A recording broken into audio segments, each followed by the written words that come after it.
వాస్తవానికి ఉపవాస ప్రార్థన అంటే దేవునితో మనము సన్నిహితంగా ఉండడం లేదా దేవునికి దగ్గరగా ఉండడం, దేవునితో మనం ఎక్కువగా సాన్నిహిత్యము కలిగి ఉండడం.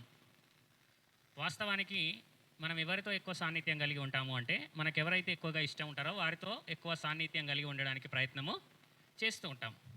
కొంతమంది స్నేహితులను చూడండి, వారికి నచ్చిన వారితోటే ఎక్కువగా కలిసి ఉంటారు. కొందరు బంధువులను చూడండి, ఎంతమంది బంధువులున్నా నచ్చినటువంటి బంధువు ఇంటికి ఎక్కువ పోతూ ఉంటారు. అంటే బంధువులైనా స్నేహితులైనా ఎవరైనా కూడా ఎక్కువ ఎవరితో సాన్నిధ్యం ఉంటుంది అంటే వారు ఎవరిని ప్రేమిస్తారో వారితో సాన్నిధ్యము, వారితో సహవాసము, వారి దగ్గరికి వెళ్ళాలి, వారితో కలిసి ఉండాలి, వారితో మాట్లాడాలి, వారితో ప్రయాణం చేయాలి అనేటువంటి ఒక ఆలోచన, ఆశతో వెళ్తూ ఉంటారు. అదేవిధంగా ఉపవాసం అంటే అర్థం ఏంటిది అంటే దేవునితో మనం సహవాసంలో ఉండడం. అంటే ఇప్పుడు నువ్వు దేవునితో సహవాసంలో ఉండాలి అంటే దేవుని మనం ఏం చేయాలి? ప్రేమించాలి. ఎందుకంటే దేవుని మీద ఇష్టం ఉంటేనే ఆయన దగ్గరికి రావాలన్న మనసు మనకు ఉంటుంది. లోకంలో ఎంతమంది ఉన్నప్పటికీ మనకు ఎవరైతే నచ్చుతారో, ఎవరైతే మనం ప్రేమిస్తామో వాళ్ళ దగ్గరికే వెళ్ళడం ఎంత సత్యమో, నీవు నీ దేవుణ్ణి, మనము మన దేవుణ్ణి ప్రేమిస్తే ఖచ్చితంగా దేవుని యొద్దకు మనం రావడానికి ప్రయత్నము చేస్తాము. అంటే సాన్నిహిత్యము అనేది చాలా ప్రాముఖ్యము. దేవునితో మనము గడపడము, దేవుని దగ్గర ఉండడం. దేవునికి మనము ఎల్లప్పుడూ దగ్గరగా ఉంటే అన్నీ మన దగ్గర ఉంటూ ఉంటాయి. దేవుని దగ్గర మనం ఉంటే మనకు కావాల్సినవన్నీ మన దగ్గరనే ఉంటాయి. మనం ఏం చేస్తామంటే దేవుని విడిచిపెట్టి మనకు కావాల్సిన దానికోసం ప్రయత్నము చేస్తూ ఉంటాం, పరుగులు ఎత్తుతూ ఉంటాము. కానీ దేవుడు ఏమంటున్నాడు అంటే, నాయన ముందు నన్ను వెతుకు, నా దగ్గరికి రా, నా రాజ్యాన్ని వెతుకు, నా నీతిని వెతుకు, తర్వాత నీకు ఏం కావాలో అన్ని నేను ఇస్తాను. అంటే ఆయనే అంత హామీ ఇచ్చిన తర్వాత మనం ఏం చేస్తున్నాము అంటే మనకు కావాల్సిన దానికోసం ప్రయత్నం చేసుకుంటూ దేవునితో సాన్నిహిత్యంగా ఉండకుండా దూరంగా వెళ్ళిపోతూ ఉంటున్నాం. కానీ దేవుడు నిన్ను ఎందుకు సాన్నిహిత్యంగా ఉండమంటున్నాడు అంటే, దేవుడు నిన్ను ఎందుకు ఆయనకు దగ్గరగా ఉండాలి అని కోరుకుంటున్నాడు అంటే, నీవు మారడమే కాదు, నీవు రక్షణ పొందడమే కాదు నాయన, నీవు చేసేటువంటి ప్రార్థన, నీ అంగలార్పు, నీ వేదనతో కూడినటువంటి ప్రార్థన ఇతరులను కూడా రక్షించాలి. ఇతరులను కూడా ఏం చేయాలి? అది రక్షించాలి. వేదనతో కూడిన ఉపవాస ప్రార్థన ఎవరి కోసము అంటే మన కుటుంబం కోసం చేస్తాము, మన బంధువుల కోసం చేస్తాము, మన యొక్క స్నేహితుల కోసం చేస్తాము. అంతేకాకుండా దేవుడు ఏమంటున్నాడు అంటే నశించిపోతున్న ఆత్మల కోసము కూడా నీవు ప్రార్థన చేయమని దేవుడు అంటున్నాడు. దేవుడు కోరుకునేది ఏంటిది అంటే నాతో మీరు సహవాసంలో ఉండమంటున్నాడు, నా దగ్గర మీరు ఉండమంటున్నాడు. అంతేకాకుండా తప్పిపోయినటువంటి వారు, పడిపోయినటువంటి వారు, దేవునికి దూరం అవుతున్నటువంటి వారిని కూడా నాయన రక్షించే బాధ్యత మన మీదనే ఉన్నది. కాబట్టి మనం ఏం చేయాలి అంటే నశించిపోతున్న వారి కోసం మనం ప్రార్థన చేయాలి. వాస్తవానికి పాత నిబంధనలో ఇశ్రాయేలీయులు అందరూ చెదిరిపోతున్నారు. అప్పటికే ఉత్తర రాజ్యము అష్షూరు చెరలోనికి వెళ్ళిపోయింది. 10 గోత్రాల వారు అష్షూరు అయినటువంటి తిగ్లత్-పిలేసర్, తర్వాత షల్మనేజర్, తర్వాత ఏసర్హద్దోను, సర్గోను, ఈ విధంగా 5 రాజుల తర్వాత వారు వారి యొక్క బానిసత్వంలో ఉన్నారు. ఆ తర్వాత ఇంకెవరికి వచ్చింది ఈసారి అంటే 10 గోత్రాలైనటువంటి దక్షిణ రాజ్యం. ఇది 2 గోత్రాలతో ఉన్నటువంటి ఈ దక్షిణ రాజ్యం మీదకి నెబుకద్నెజర్ రాబోతున్నాడు. వచ్చే ముందు దేవుడు ఏం చేస్తున్నాడు అంటే ఒక ప్రవక్తను వాళ్ళ దగ్గరికి పంపిస్తున్నాడు. నాయన మీకు ఒక ప్రమాదం రాబోతుంది, ఒక విపత్తు రాబోతుంది, మీ దేశం మీదికి నేను శత్రువును పంపించబోతున్నాను, కాబట్టి మీరు ఇకనైనా మారు మనస్సు పొందండి, ఇకనైనా మీరు మారండి అని ఎంతోమంది ప్రవక్తలను పంపిస్తున్నాడు. అయినా కూడా వారు వినటం లేదు. చిన్నవాడు బాలుడుగా ఉన్నాడు ఇర్మియా.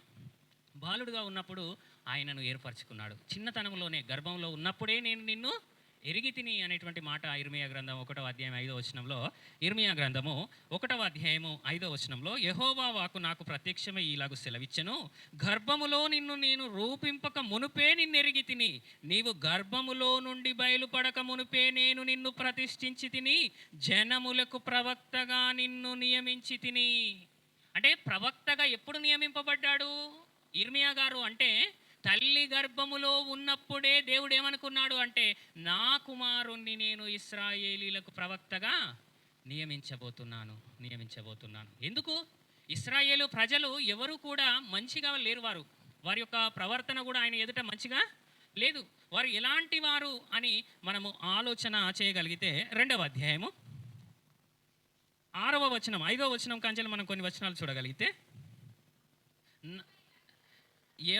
రెండవ అధ్యాయం 5 యెహోవా ఇలాగూ సెలవిచ్చుచున్నాడు, నా యందు ఏ దుర్నీతి చూచి మీ పితరులు వ్యర్థమైన దానిని అనుసరించి తాము వ్యర్థులగునట్లు నా యొద్ద నుండి దూరముగా తొలగిపోయిరి.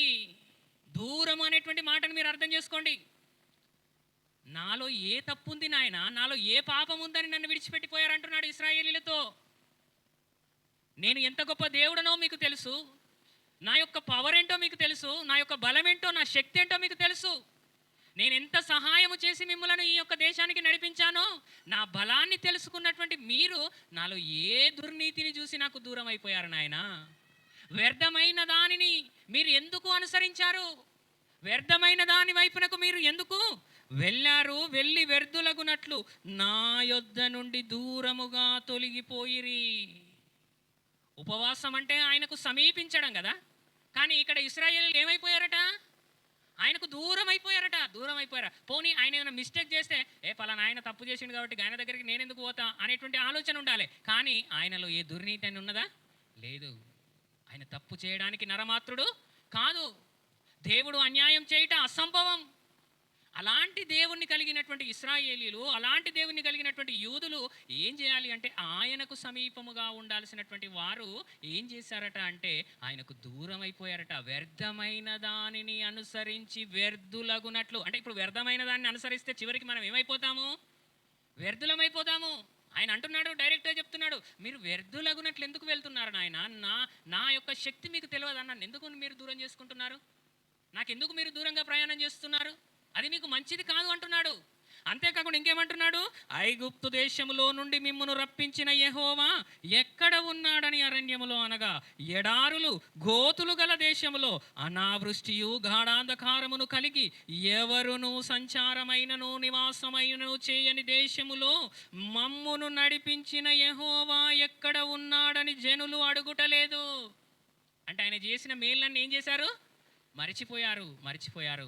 ఆ అరణ్యములో ఎవరు నడవనటువంటిది, అది కరువులో ఉన్నటువంటిది, అనావృష్టి ఉన్నటువంటిది, తాగుదామంటే నీళ్లు దొరకనటువంటి పరిస్థితి, ఏమైనా తిందామంటే ఆహారము దొరకనటువంటి పరిస్థితి కదా. అలా పరిస్థితి ఉన్నప్పుడు బండను కొట్టగా సమృద్ధి నీళ్లు మీకు వచ్చాయి కదా నాయన, అది మర్చిపోయారా మీరు? మాకు ఆకలి అవుతుంది అంటే ఉదయం కాగానే ఆకాశము నుండి మన్నాను కురిపించాను కదా. దేవదూతలు తినేటువంటి ఆహారమును నా పిల్లలైనటువంటి ఇశ్రాయేలీయులకు నేను అనుగ్రహించాను కదా. అప్పుడే ఆ దేవుణ్ణి మీరు మరిచిపోయి మీరు ఎందుకు వ్యర్థమైన దాని వైపునకు వెళ్ళి నాకు దూరం అయిపోతున్నారు నాయన అంటున్నాడు. చూడండి ఆయన బాధ చూడండి.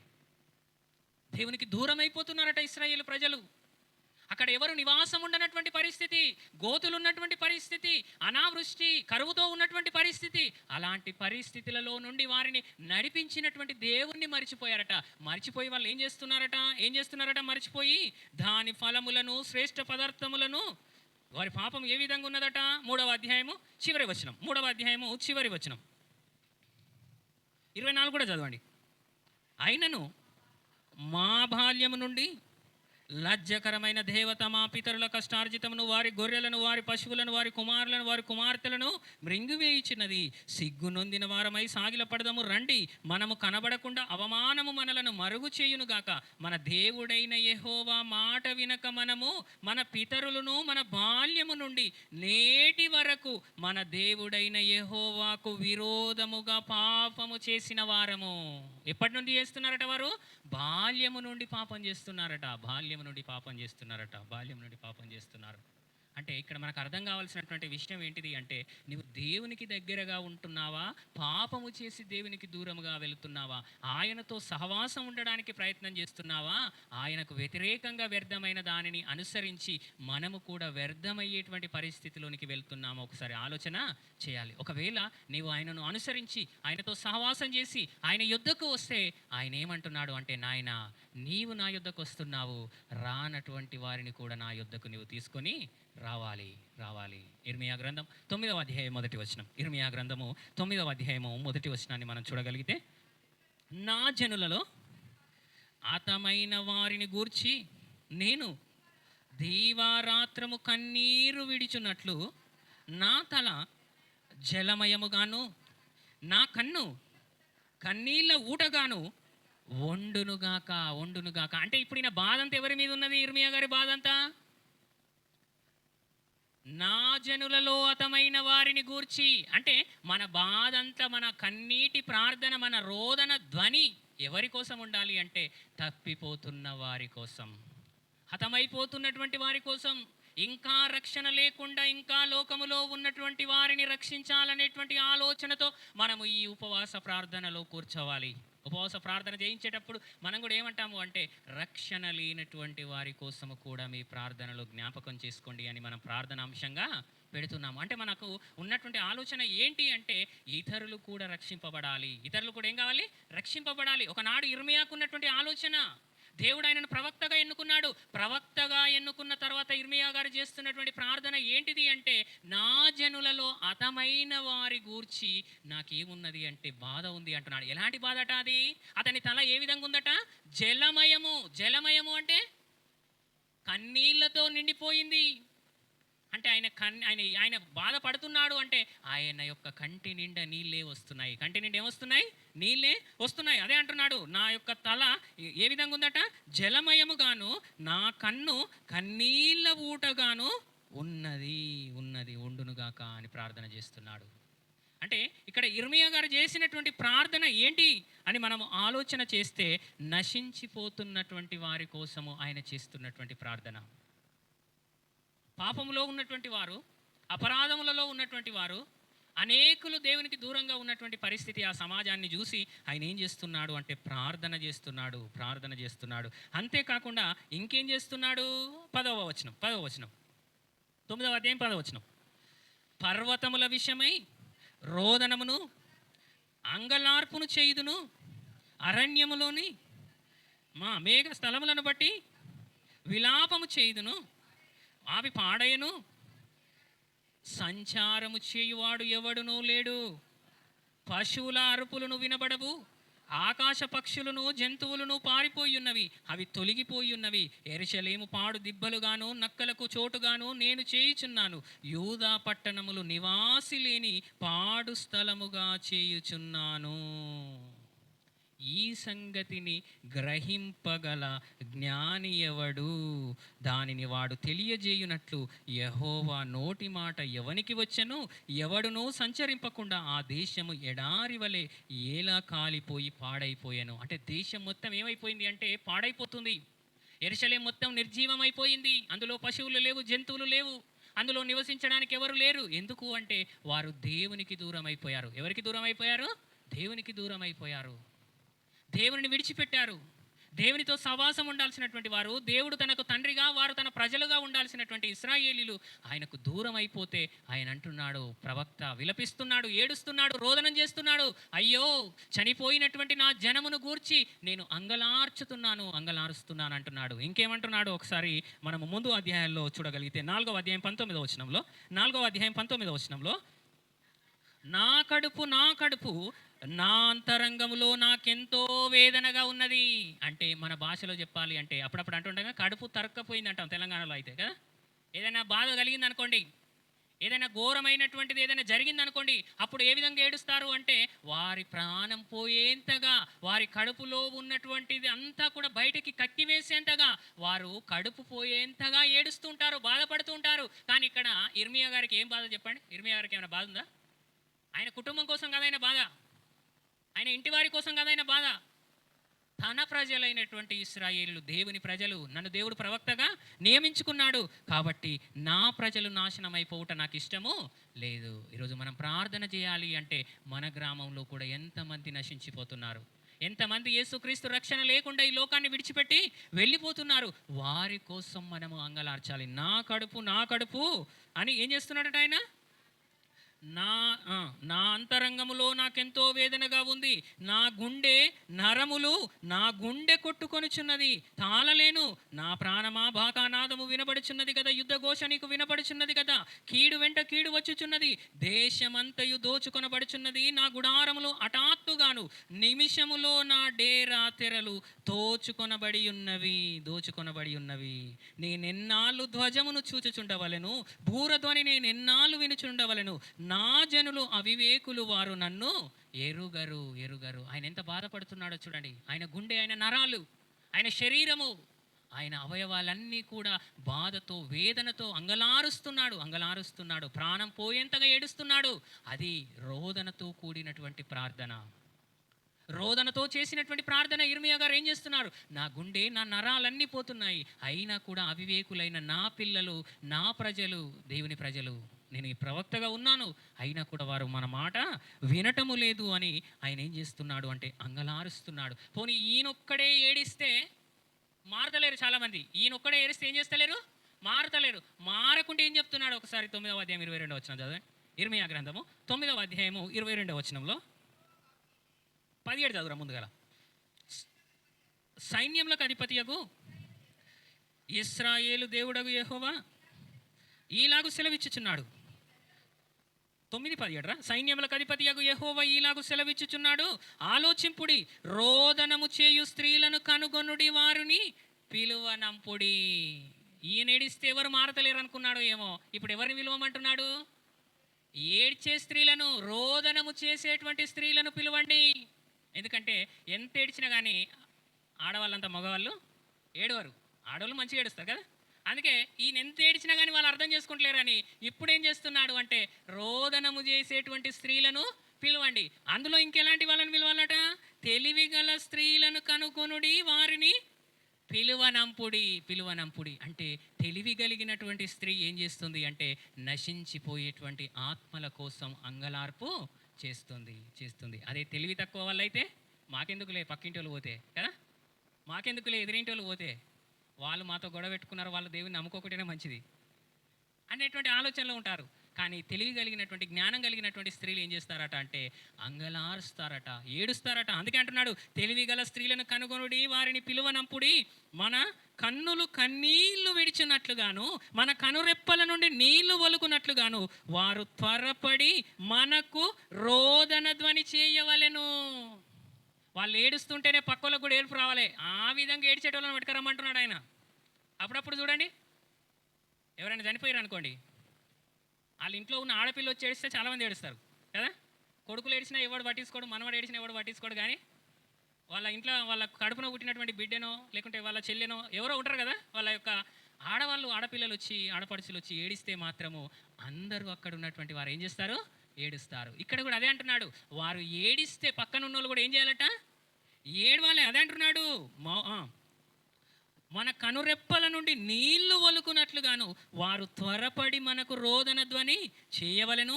మనము వలబోసితిమే, సిగ్గునొందితిమే, వారు మన నివాసములను పడగొట్టగా మనము దేశము విడవలసి వచ్చనే అని సియోనులో రోదన ధ్వని వినబడుచున్నది.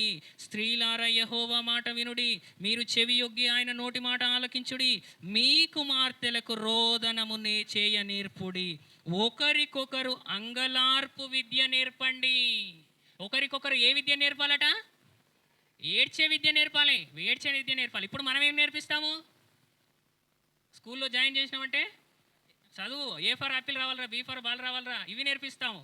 కానీ ఇశ్రాయేలీలకు ఈ సిలబస్ లేదు. అప్పట్లో ఏ సిలబస్ ఉందట? ఏడ్చే సిలబస్. ఏ విధంగా ఏడవాలి, ఏ విధంగా రోదన చేయాలి, ఏ విధంగా అంగలార్చాలి, అంగలార్పు విద్యను నేర్పండి అంటున్నాడు. ఎందుకు అంగలార్పు విద్యను నేర్పండి అంటున్నాడు అంటే అనేకులు దేవునికి దూరం అయిపోతున్నారు. దూరం అయిపోయినటువంటి వారిని దేవుని వైపునకు నడిపించాలి అంటే మీరు అంగలార్పు విద్యను నేర్చుకొని మీ యొక్క ప్రార్థనల ద్వారా, మీ యొక్క అంగలార్పు ద్వారా వారిని దేవుని వైపునకు నడిపించే అవకాశము ఉంటుంది. వీధులలో పసిపిల్లలు లేకుండాను, రాజమార్గంలో యవనులు లేకుండాను వారిని నాశనము చేయుటకై మరణము మన కిటికీలకు ఎక్కుచున్నది, మన నగరులకు ప్రవేశించుచున్నది. యెహోవా వాక్కు ఇదే, నీవి మాట చెప్పుము. చేల మీద పెంట పడునట్లు, పంట కోయువాని వెనుక పిడికిళ్ళు పడునట్లు ఎవడునూ సమకూర్చకుండా మనుష్యుల శవములు పడును, వాటిని కూర్చుకొని వాడు ఎవడునూ లేకుండా పోవును. కాబట్టి అంత పరిస్థితి వస్తుంది, అంత ఘోరమైనటువంటి దుస్థితి వస్తుంది. మీ పంటలు ఒకవేళ అవి పోగు చేస్తే దాన్ని తీసుకునేవాడు ఎవడు ఉండడు. అలాంటి పరిస్థితిలోనికి మీరు వస్తారు. కాబట్టి నాయన, మీరు ఆ విధంగా ఉండకండి. ఎందుకంటే రోదనము చేయండి. ఎందుకు రోదనము అంటే మన పిల్లల కోసం రోదన, మన యొక్క ఇంట్లో వారి కోసం రోదన, నశించిపోతున్నటువంటి వారి కోసం మనం ఏం చేయాలి? రోదన చేయాలి, రోదన చేయాలి. సత్యం కోసం మనము రోదన చేయాలి, దేవుని వాక్యం కోసం రోదన చేయాలి. ఇర్మియా గారు చేసింది అదే.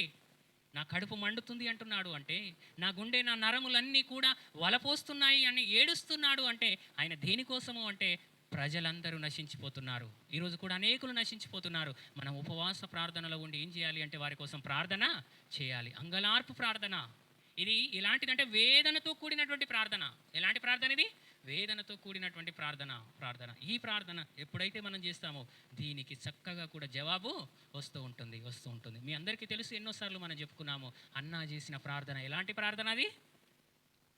కన్నీటి ప్రార్థన, వేదనతో కూడినటువంటి ప్రార్థన.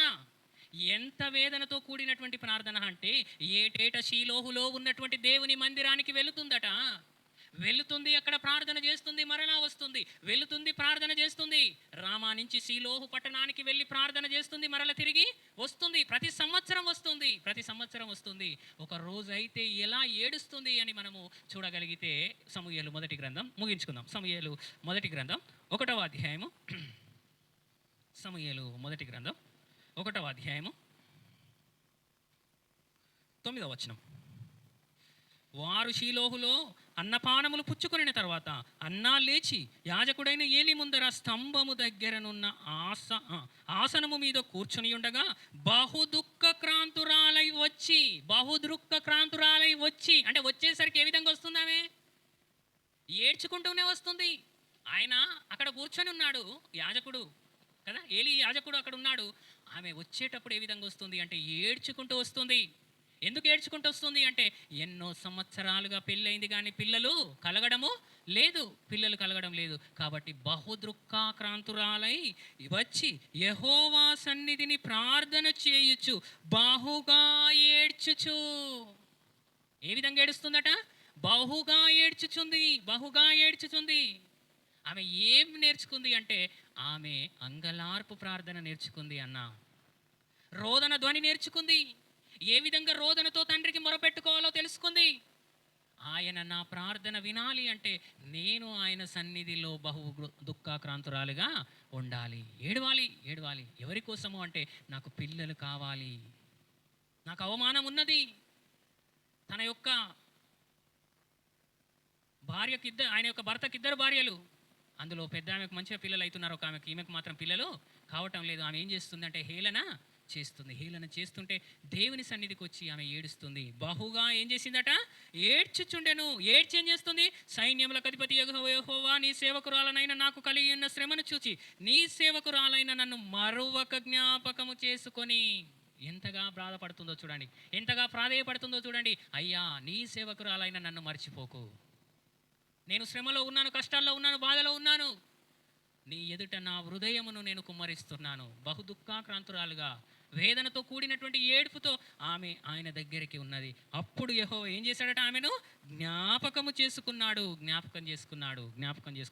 కానీ ఏలి ఏమనుకుంటున్నాడు? 19వ వచనంలో ఏమనుకుంటున్నాడు? వారు ఉదయమందు వేగిరమే లేచి యెహోవాకు మ్రొక్కి తిరిగి రామాలో తన ఇంటికి వచ్చెను. అంతకంటే ముందు 15వ వచనం, 13 నుంచి చదివితే బెటర్. అన్నా తన మనస్సులో చెప్పుకొని చుండెను, ఆమె పెదవులు మాత్రము కదులుచుండి ఆమె స్వరము వినబడకయుండెను గనుక ఏలి ఆమె మత్తురాలై ఉన్నదనుకునేను. అంటే ఆమె మత్తురాలై ఉన్నదనుకున్నాడు అంటే ఆమె ఎంత బాధపడి ఉంటుందో ఒకసారి మీరు ఆలోచన చేయండి. ఎంతగా రోదన చేసి ఉంటుందో ఒకసారి మీరు ఆలోచన చేయండి. అప్పుడప్పుడు బాగా ఏడ్చారనుకోండి, బాగా దుఃఖించారనుకోండి, బాగా దుఃఖాక్రాంతురాలై ఉన్నారనుకోండి, వారు ఏ విధంగా ఉంటారు అంటే పడిపోయిన శవము వలె ఉంటారు. ఎవరైనా చనిపోయినప్పుడు ఏడుస్తూ వీళ్ళు ఏం చేస్తారంటే వీళ్ళు పడిపోతారు. అక్కడ ఉన్న వాళ్ళందరూ అక్కడ ఉన్న పక్కనున్న శవాన్ని పక్కన పెట్టి ఈమెను లేపడానికి ప్రయత్నం చేస్తూ ఉంటారు. ఎందుకు?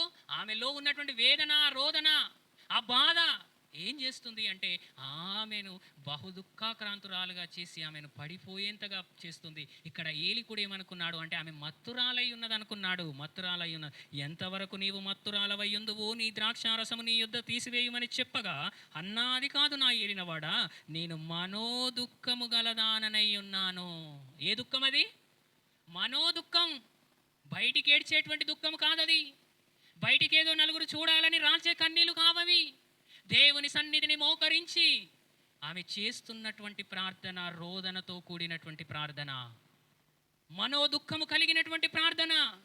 తనకు పిల్లలు కావాలి, దేవుడు నాకు అనుగ్రహిస్తాడు అనేటువంటి ఒక ఆలోచనతో చేసినటువంటి ప్రార్థన. ఆ ప్రార్థనే ఆమెకి ఏం చేసింది అంటే ఒక గొప్ప కుమారుణ్ణి అనుగ్రహించేటట్టు చేసింది. గొప్ప కుమారుణ్ణి అనుగ్రహించాడు దేవుడు సమూయేలు బాలుడై ఉండగా దాదాపు 3 లేదా 4 సంవత్సరాలు ఉన్నప్పుడే యెహోవా ఎదుట లేచి మొక్కాడంటే ఎంత గొప్ప కుమారుణ్ణి ఆమె పొందుకున్నది ఒకసారి మీరు ఆలోచన చేయండి. ఒకవేళ ఆమె ప్రార్థన చేయకుంటే, ఆమె రోదన చేయకుంటే అసలు సమూయేలు వచ్చేవాడో రాలేటువంటి వాడు. అంటే తల్లులకు చెప్తున్నటువంటి మాట ఏంటిది అంటే, మీ ప్రార్థనే మీ పిల్లలకు రక్షణ, మీ ప్రార్థనే అనేకులు రక్షణకు కారణమవుతుంది. మీ అంగలార్పు, మీ రోదన ధ్వని ఏం చేస్తుంది అంటే అనేకులను దేవుని వైపునకు నడిపించేదిగా చేస్తూ ఉంటుంది. కాబట్టి మీరు ఏం చేయాలి అంటే అంగలార్పు ప్రార్థన చేయాలి. ఏ ప్రార్థన చేయాలి? అంగలార్పు ప్రార్థన చేయాలి. మీరు ఆ ప్రార్థన చేస్తే ఖచ్చితంగా మీ పిల్లలకు అదే ప్రార్థన వస్తుంది. మన పిల్లలకు కూడా ఏమొస్తుంది? అదే ప్రార్థన వస్తుంది అనడానికి కారణం అన్నా చేసిన ప్రార్థన ఎలా ఉంది అని మనం చూడగలిగితే కీర్తనల గ్రంథం ముగించుకుందాం. కీర్తనల గ్రంథం 99వ అధ్యాయము 6వ వచనం. కీర్తనల గ్రంథం 99వ అధ్యాయం 6వ వచనంలో, ఆయన యాజకులలో మోషే అహరోనులుండిరి, ఆయన నామమును బట్టి ప్రార్థన చేయు వారిలో ఎవరున్నారట? సమూయేలున్నాడు. ఆయన నామమును బట్టి ప్రార్థన చేసే దాంట్లో లిస్టులో ఎంతో మంది భక్తులు ఉన్నప్పటికీ తన తల్లి నేర్పినటువంటి అంగలార్పు విద్య నేర్చుకున్నటువంటి సమూయేలు మాత్రమే ఆయన నామమును బట్టి ప్రార్థన చేసేటువంటి వారి జాబితాలో ఉన్నాడు. అంటే తల్లి నేర్పినటువంటి ప్రార్థన, తన కుమారుడైనటువంటి సమూయేలు నేర్చుకున్న ప్రార్థన. అంటే ఆయన బ్రతికున్నన్ని రోజులు కూడా ఏం చేసేటువంటి వాడు? ప్రార్థన చేసేటువంటి వాడు. ఆయన నామమును బట్టి. యాజకులు అనగానే మనకు మోషే అహరోనులు ఎంత తొందరగా గుర్తుకొస్తారో, ప్రార్థన అనగానే అన్నా నేర్పినటువంటి ప్రార్థన, అన్నాకు పుట్టినటువంటి కుమారుడు నేర్చుకున్నటువంటి సమూయేలు మనకు గుర్తుకు రావాలి. ఎందుకు అంటే తన తల్లి అలాంటి అంగలార్పు విద్య నేర్చుకుంది, తన కుమారుడైనటువంటి సమూయేలుకు ఆ విద్యను నేర్పించింది. కాబట్టి మీరు కూడా అంగలార్పు విద్యను నేర్చుకోండి. ఉపవాస ప్రార్థన అనగానే ఏదో మనము కేవలం దేవుని సన్నిధికి వచ్చి మనకు ఏదో కొద్ది నిమిషాలు ప్రార్థన చేసి వెళ్ళడం కాదు. మనస్ఫూర్తిగా, మనోదుఃఖంతో, హృదయపూర్వకంగా మన యొక్క హృదయాలను ఆయన దగ్గర కుమ్మరించి మనోదుఃఖంతో మనం ప్రార్థన చేయాలి. ఎందుకు అంటే ఈ ప్రార్థనే ఏం చేస్తుంది అంటే మన ఇంటి వారిని రక్షిస్తుంది, మనకు బంధువులను రక్షిస్తుంది. మనం ఎవరి కోసమైతే ప్రార్థన చేస్తామో వారు కూడా రక్షణలోనికి వస్తారు. కాబట్టి ఎదుటి వారు రక్షణలోనికి రావాలి అంటే ముఖ్యంగా మనం చేయాల్సింది ఏంటంటే వారి కోసం మనం అంగలార్పు ప్రార్థన చేయాలి. ఒక అన్న చేసింది, తన కుమారుని ఏం చేసింది? ఆమె కుమారుని ఒక యాజకునిగా, ఒక ప్రవక్తగా, ఒక దీర్ఘదర్శిగా ఆమె తయారు చేసింది. కాబట్టి తల్లి యొక్క పెంపకంలో పెరిగినటువంటి సమూయేలు ఎంత గొప్పవాడయ్యాడో మనందరికీ తెలుసు. కాబట్టి తల్లిలకు చెప్తున్నటువంటి మాట ఏంటిది అంటే మీ పిల్లల కోసం నిత్యము ప్రార్థన చేయండి, సమాజం కోసం ప్రార్థన చేయండి, నశించిపోయినటువంటి ఆత్మల కోసం ప్రార్థన చేయండి. అలా చేసినప్పుడే మనము నిజముగా ఉపవాస ప్రార్థనలో మనము కూడా ఉన్నవారంగా ఉంటాము అని ప్రేమపూర్వకంగా తెలియజేస్తూ కొద్ది